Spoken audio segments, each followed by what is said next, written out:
Unaweza kuzani ni masihara, lakini hivi ndivyo ambavyo tumempumzisha kijana wetu Nduru ambaye amefariki jana tarehe 24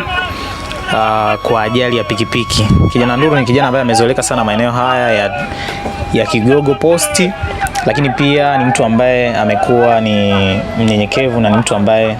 ameishi vizuri na watu wengi, na ndio maana unaona vile ambavyo watu wamejitokeza kwa wingi hapa, lakini unaona heshima ambazo wanapewa, kama unavyoona watu wanapobeba jeneza lake kwa heshima hapo. Kwa hiyo ni kijana ambaye kiukweli amezoeleka sana haya, lakini pia ni mtu ambaye kila mtu anamzungumzia kwa wema, kila mtu anamzungumzia kwa mazuri yake ambayo ameyafanya, hasa kwenye upande wa jamii ambao tumeweza kuishi naye. Tarehe 24 imekuwa ni siku ngumu sana, lakini pia leo tarehe 25 siku ya Krismasi mwaka huu 2025 ndio siku ambayo tumempumzisha